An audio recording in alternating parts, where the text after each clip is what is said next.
YCP నేత కేశినేని నానిపై బోండా ఉమ సంచలన ఆరోపణలు చేశారు.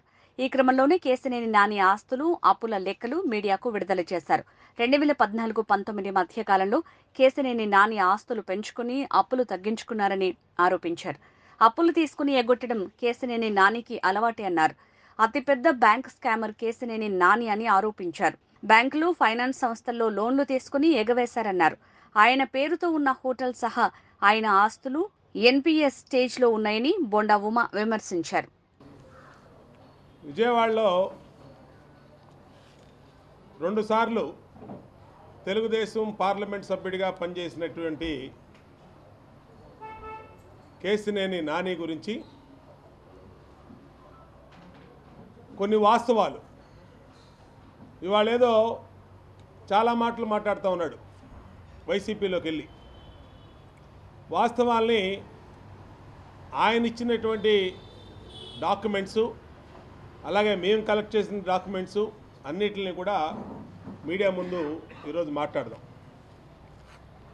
కేశినేని నాని అనే వ్యక్తి పెద్ద బ్యాంకు స్కామరు. బ్యాంకుల్లో లోన్ తీసుకొని ఫైనాన్స్లో శ్రీరామ్ ఫైనాన్స్ అలాంటి వాటిలో లోన్ తీసుకొని ఇవాళ అతనికి ఉన్నటువంటి విజయవాడలో ఉన్నటువంటి ఒక హోటల్,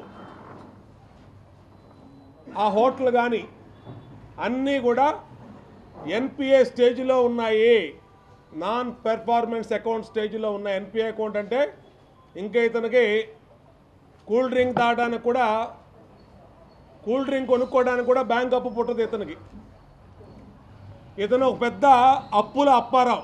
కేశినేని నాని ఒక పెద్ద అప్పుల అప్పారావు. చాలా బిల్డప్లు ఇస్తున్నాడు. ఇవాళ చంద్రబాబు నాయుడు గారి గురించి మాట్లాడుతున్నాడు. ఏదో నేను తెలుగుదేశం పార్టీకి పెద్ద త్యాగాలు చేశానంటున్నాడు. అవన్నీ కూడా చర్చిద్దాం, వాస్తవాలు ఏంటో. నేను మీడియాకి ఇస్తాను ఈ డాక్యుమెంట్స్. మీడియా వాళ్ళు కూడా చూసి ఏది నిజమో ఎవరిది అవాస్తవమో మీరే తేల్చండి మీడియా మిత్రులు. ఇవాళ 2014లో అతను చరిత్ర తెలుగుదేశం పార్టీలో ఎలా స్టార్ట్ అయిందంటే, ఆ రోజు ఈ బిల్డప్ బాబాయ్ పెద్ద బిల్డప్ ఇచ్చాడు. అబ్బో నా దగ్గర నేనంత తోపు, నేనంత వాపు, నా దగ్గర ఇంత, నేను ఆంధ్రాకి అంబానీ లాంటి వాడిని, ఏం చేసుకోవడానికి తెలియనంత మూలుగుతుంది నా దగ్గర, నాకు ఎంపీ టికెట్ ఇవ్వండి అని చెప్పి ఫస్ట్ ఇతను పార్టీలోకి వచ్చాడు. అప్పటికి డబ్బులున్న వాళ్ళకి పార్టీలో టికెట్ ఇవ్వయా, డబ్బులు ఉంటేనే కాదు ప్రజాసేవ కూడా చేసే గుణం ఉండాలి. నువ్వు ఇంతవరకు విజయవాడ నగరంలో ఒక పైసా చారిటీ చేయలేదని చెప్పి ఆ రోజు చంద్రబాబు నాయుడు గారు కానీ, అప్పుడు కృష్ణా జిల్లా ఇన్ఛార్జిగా ఉన్న సుజనా చౌదరి గారు కానీ అన్నీ చెప్పడం జరిగింది. కానీ నేను అన్ని ఖర్చులో పెట్టుకుంటానండి. తెలుగుదేశం పార్టీ ఇప్పుడు అపోజిషన్లో ఉంది 2014లో. మరి అధికారంలో రావడానికి నేను అన్ని రకాలుగా పనిచేస్తాను. నేను అందరి ఎమ్మెల్యే అభ్యర్థులు కూడా పార్టీకి సహకరిస్తానని చెప్పి అన్నాడు. చంద్రబాబు నాయుడు గారు సహజంగా నమ్మే గుణం కాబట్టి ఆయన నమ్మాడు. ఈ అప్పుల అప్పారావు ఆ రోజే చివరిలో, ఎందుకంటే సుజనా చౌదరి గారి పాత్ర కేశినేని నానికి ఆ రోజు టికెట్ ఇప్పించిన దాంట్లో సుజనా చౌదరి గారి పాత్ర చాలా ఉంది. ఆ రోజు సుజనా చౌదరి గారు అనే వ్యక్తి లేకపోతే చంద్రబాబు నాయుడు గారి ఇంటి గుమ్మం కూడా నానికి ఎక్కే పరిస్థితి ఉండేది కాదు. ఆ రోజు ఆయనే ఇతని మీద చాలా రూమర్స్ ఉన్నాయనంటే చంద్రబాబు గారికి నచ్చచెప్పి నాది బాధ్యత అని చెప్పి పార్టీలోకి తీసుకొచ్చాడు. తీసుకొచ్చినాక పాదయాత్రలో పాల్గొన్నాడు. 4 నెలల్లో ఎన్నికలు వచ్చినాయి. ఎన్నికలు రాగానే సుజనా చౌదరి గారు ఏంటి మరి అని అంటే తప్పించి తిరగడం మొదలుపెట్టాడు. ఎక్కడా కూడా ఒక్క రూపాయి 2014లో కేశినేని నాని అనే వ్యక్తి పార్టీకి ఒక్క రూపాయి ఖర్చు పెట్టలేదు. కనీసం జెండాలు తోరణాలు కూడా ఖర్చు పెట్టినటువంటి కేశినేని నాని మొత్తం కూడా ఆ రోజు సుజనా చౌదరి గారు నా మాట పొద్దని ఆయన భుజం మీద వేసుకొని ఈయన తరపున ఆయన ఖర్చు పెట్టాడు. ఆ రోజు పార్ట్ 1 అది. 2014లో ఒక్క రూపాయి లేకుండా టికెట్ సుజనా చౌదరి గారు ఇప్పించాడు. చంద్రబాబు గారు టికెట్ ఇచ్చారు. డబ్బులు పెట్టుకుంటానని చేతులు ఎత్తేస్తే పరువు పోద్దని సుజనా చౌదరి గారు తన సొంత డబ్బులతో ఆ రోజు ఎంపీ టికెట్ బాధ్యత తీసుకున్నాడు. చంద్రబాబు గారి దయతో, పార్టీ దయతో ఎంపీ అయ్యాడు. మరి మీరు అడగచ్చు రెండోసారి ఎలా ఇచ్చారని టికెట్ అని. 2019కి వచ్చేటప్పటికి చాలా ఎమోషనల్ బ్లాక్మెయిల్ చేశాడు ఇతను చంద్రబాబు నాయుడు గారిని. నేను నా వ్యాపారాలు మూసేశాను, దిక్కుతోచిన స్థితిలో ఉన్నాను, ఇప్పుడు మీరు కనుక టికెట్ ఇవ్వకపోతే నేను నా కుటుంబం ఆత్మహత్య తప్పితే నాకు వేరే పరిస్థితి లేదు అని ఎమోషనల్ బ్లాక్మెయిల్ చేస్తే ఆ రోజు లోకేష్ గారు కాపాడారు. చంద్రబాబు గారికి చెప్పి సరేనండి ఇలాగా ఇద్దామనంటే అప్పటికే ఇతని మీద ఉన్న కేసులు, ఇతను చేసిన భాగవతాలు అన్నీ బయటకు వచ్చినాయి. సరే అని చెప్పి నేను కోర్టులో తేల్చుకుంటున్నానండి, కోర్టులో ఉన్నాయని న్యాయస్థానాల్లో జగన్మోహన్ రెడ్డి మీద కూడా బోల్డ్ కేసులు ఉన్నాయి, మేము కోర్టులో చూసుకుంటామని అంటే రెండోసారి టికెట్ ఇచ్చారు. అంటే 2 సార్లు పోటీ చేసిన కేశినేని నాని 2 రూపాయలు కూడా పార్టీకి కానీ డబ్బులు కానీ ఖర్చు పెట్టలేదు. ఖర్చు పెట్టే స్థితి అతనికి లేదు. దానికి కూడా ఏంటో చూపిస్తా డాక్యుమెంట్లు.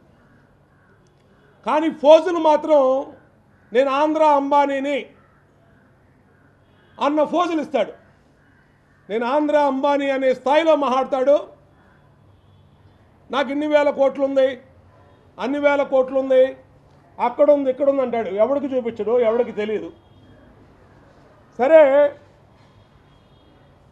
ఇతని జాతకం ఏంటని మొత్తం కూడా గమనించాం. గమనిస్తే ఇది 2014 అతను ఎలక్షన్లో కంటెస్ట్ చేసినప్పుడు వేసినటువంటి ఎలక్షన్ అఫిడవిట్ ఇది. ఇది ఎవరు కూడా మార్చలేరు. ఇది పబ్లిక్ డాక్యుమెంటు. మీరు కూడా మీ ఫోన్లో డ్రా చేసుకోవచ్చు. ఎవరికైనా ఎలక్షన్ కమిషన్ వెబ్సైట్లో దొరుకుద్ది. మరి మొన్న ఏమన్నాడు, నేను తెలుగుదేశం పార్టీలో 2000 కోట్ల ఆస్తులు అమ్ముకున్నాను, నేను 2000 కోట్లు ఆస్తులు అమ్ముకున్నాను, చంద్రబాబుని నమ్మి మోసపోయాను, ఆస్తులు అమ్ముకొని నేను పార్టీ కోసం పెట్టాను, పార్టీకి పనిచేశాను అన్నాడు. నేను అడుగుతా ఉన్నా, నాయనా కేశినేని నాని, ఇది 2014లో నువ్వు వేసిన ఎన్నికల అఫిడవిటు. మీడియాలో సొల్లు కబుర్లు చెప్పడం కాదు, నీ బ్లూ మీడియాలోనో నీ సాక్షి మీడియాలోనో మొన్నటిదాకా చంద్రబాబు గారు దేవుడని, ఇవాళ అలాంటోడు ఇలాంటోడని వాగుతున్నావు. దీనికి సమాధానం చెప్పు. లేదంటే నీ పార్టీని చెప్పమని జగన్మోహన్ రెడ్డినో, దాని సంగతి కూడా వస్తా నేను, అది కూడా వస్తా. ఇవాళ 2014లో ఇతను వేసిన ఎన్నికల అఫిడవిట్లో ఇతని ఆస్తులు 37,68,10,451 రూపాయలు. ఏది స్థిర చర ఆస్తులు. ఎక్కడైనా బిల్డింగ్లు ఉన్నాయండి, పొలాలు ఉన్నాయండి. ఇది ఇతనికి ఆ రోజుకే అంటే 2014లో మొట్టమొదటిసారి తెలుగుదేశం ఎంపీ టికెట్ ఇచ్చినప్పుడు ఇతను డిక్లేర్ చేసినటువంటి ఎన్నికల కమిషన్ దాంట్లో ఆస్తులమో 37,68,10,451 రూపాయలు, అప్పులమో 66,69,45,927 రూపాయలు. ఇది పొలిటికల్ ఎలిగేషన్ కాదండి, అతని సంతకంతో ఎలక్షన్ అఫిడవిట్. 2019 కూడా చూపిస్తా, దానికి కూడా వస్తారు కొంచెం. దీంట్లోనే ఇప్పుడు నేను చెప్పాను బ్యాంక్ స్కామర్ ఇతను పెద్ద స్కామర్ అని. దీంట్లో కూడా ఎన్ని ఉన్నాయి, ఎక్కడెక్కడ శ్రీరామ్ ఫైనాన్స్లో ఏ విధంగా ఇతను అప్పులు చేసి వాళ్ళకి ఎగ్గొడితే వాళ్ళు కోర్టులకు వెళ్ళారు. అలాగే సర్వీస్ ట్యాక్స్ టిక్కెట్ల మీద కేసినేని ట్రావెల్స్లో టిక్కెట్లు మీద సర్వీస్ ట్యాక్స్ కట్టాలి గవర్నమెంట్ రూల్స్ ప్రకారం. ఆ సర్వీస్ ట్యాక్స్ని టిక్కెట్ల మీద అమ్మిన దాని మీద కట్టకపోతే ఇతని మీద కోర్టులో కేసు వేశారు. దాంట్లో కూడా కోట్ల రూపాయలు ఇతను సర్వీస్ ట్యాక్స్ ట్రిబ్యునల్లో ఇతని పేరు మీద కేసులు నడుస్తున్నాయి. రెండోది, శ్రీరామ్ ఫైనాన్స్ వాళ్ళు ఆంధ్రప్రదేశ్ హైకోర్టు, నెల్లూరు కోర్టు, అలాగే హైదరాబాద్ కోర్టులో ఇతని మీద కేసులు వేశారు. మా దగ్గర ఫైనాన్స్ తీసుకున్న బళ్ళు దొంగ కాగితాలు పెట్టి అమ్మేశాడు, తప్పుడు కాగితాలు పెట్టని.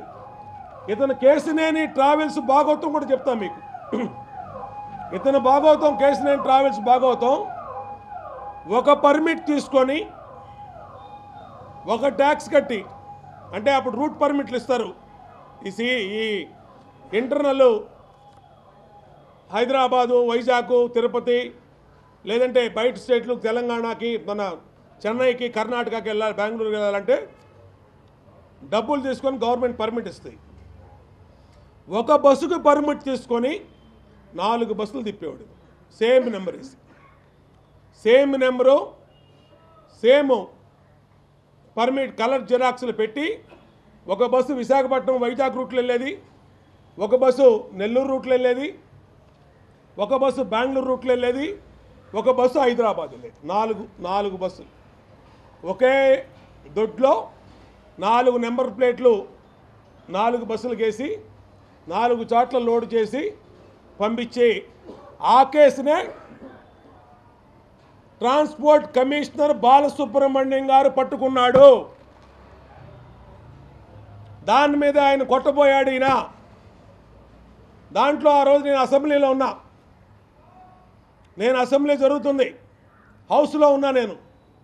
ఆ రోజు అలా మా పిఏకి బయట నుంచి ఫోన్ చేసి అర్జెంటుగా ఎంపీ గారి మీద దాడి జరుగుతుంది, మీరు అర్జెంటుగా రండి అని చెప్పి స్లిప్ రాసి పంపించారు నాకు హౌస్లోకి. బయట ఎవరిని రాని హౌస్లోకి.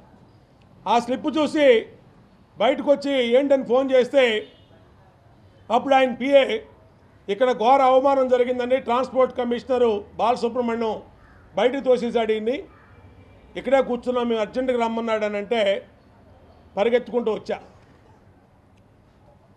ఆ రోజు ట్రాన్స్పోర్ట్ కమిషనర్ మీద బాలసుబ్రహ్మణ్యం మీద దాడి చేసింది కేసినేని నాని. ఈ దొంగ పర్మిట్ల మీద ట్రాన్స్పోర్ట్ కమిషనర్ బాలసుబ్రహ్మణ్యం ఎంక్వైరీ మొదలుపెట్టాడు, బయటకు తీశాడు. దానికి ఈ కలరింగ్ అంతా ఇచ్చి ఆ కేసు బయటకు వస్తుందని బస్సులను మూసేశాడు కేసినేని ట్రావెల్స్ని.